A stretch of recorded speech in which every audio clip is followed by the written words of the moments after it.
మే 8 తర్వాత నుంచి ఈ 5 రాసుల వారి జీవితాల్లో మహర్దశ మొదలవుతుంది. గజకేసరి యోగం వైదిక జ్యోతిషశాస్త్రంలో అత్యంత శక్తివంతమైన మరియు మంగళకరమైన యోగం. బృహస్పతి చంద్రుని నుండి కేంద్రాన్ని ఆక్రమించినప్పుడు ఈ యోగం ఏర్పడుతుంది. ఇప్పుడు బృహస్పతి గొప్ప సమృద్ధి గ్రహంగా పిలువబడుతుంది. గ్రహం ఎక్కువగా భౌతిక సంపదతో పాటు ఆధ్యాత్మికం జ్ఞానాన్ని తెస్తుంది. చంద్రుడు దయ, ఆనందం, శ్రేయస్సును సూచిస్తుంది. ఈ రెండు కలిస్తే రాజయోగం ఏర్పడుతుంది. బృహస్పతి, చంద్రగ్రహాల కలయిక నుండి జన్మించిన వ్యక్తికి గజకేసరి యోగం పడుతుంది. ఇది అత్యంత అనుకూలమైన యోగం.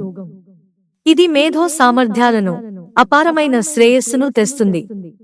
బృహస్పతి మరియు చంద్రుడు రెండూ ఏ రకమైన దోషం లేనట్లయితే గజకేసరి తన పూర్తి బలాన్ని పొంది స్పష్టమైన యోగాన్ని కలిగి ఉన్న రాశి వారికి సంపద మరియు కీర్తిని తెస్తుంది.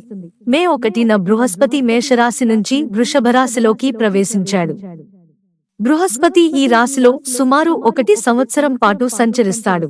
మే 8న చంద్రుడు కూడా వృషభ రాశిలోకి ప్రవేశిస్తాడు. ఈ కారణంగా బృహస్పతి, చంద్రుడు వృషభరాశిలో కలిసి ఉంటారు. ఈ కలయిక అరుదైన గజకేసరి రాజయోగాన్ని రూపొందిస్తుంది. కొంతమంది రాశి వారికి ఈ రాజయోగం వల్ల మంచి ఫలితాలు వస్తాయి.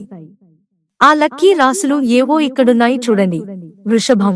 ఈ యోగం వల్ల వృషభ రాశి వారికి వృత్తి, ఉద్యోగాలు అనుకూల ఫలితాలు ఇస్తాయి. అలాగే వ్యాపారంలో చిన్న చిన్న సమస్యలు కూడా ఈ సమయంలో పరిష్కారమవుతాయి. కాబట్టి మీరు వ్యాపారం చేసే విధానాన్ని మార్చుకోవడానికి ప్రయత్నించవచ్చు.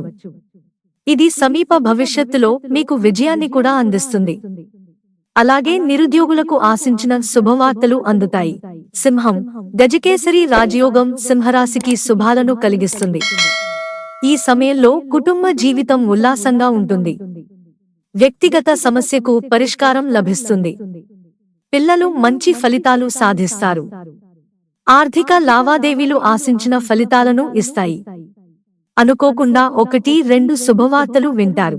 వృత్తి, వ్యాపారాలు గతం కంటే మెరుగ్గా ఉంటాయి. కన్యా. ఈ యోగం కన్యారాశి జీవితాన్నే మార్చేస్తుంది. పనిలో మీ ప్రాధాన్యత, ప్రభావం పెరుగుతుంది. కొంతమంది ప్రముఖులతో సంప్రదింపులు జరుగుతాయి. ఇది మీకు త్వరలో ఊహించని విజయాన్ని తెస్తుంది. ఆదాయానికి, ఆరోగ్యానికి ఢోకా ఉండదు. ధనస్సు రాశి. ఈ యోగం వల్ల నిరుద్యోగులకు కావలసిన సమాచారం అందుతుంది. కుటుంబ జీవితం ఉల్లాసంగా ఉంటుంది. పిల్లలు అభివృద్ధి చెందుతారు. ఈ సమయంలో మీ ఆర్థిక పరిస్థితి మెరుగయ్యే అవకాశం ఉంది. ముఖ్యమైన ఒప్పందాలు విజయవంతంగా పూర్తవుతాయి.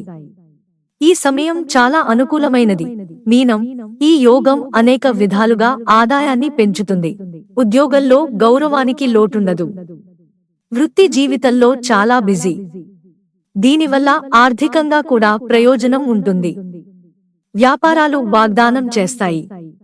ఆధ్యాత్మిక చింతనలో ఎక్కువ సమయం గడపడం వల్ల మానసిక ప్రశాంతత లభిస్తుంది. మిత్రులారా, ఛానల్ సబ్స్క్రైబ్ చేసుకోవడం మర్చిపోకండి. ధన్యవాదాలు.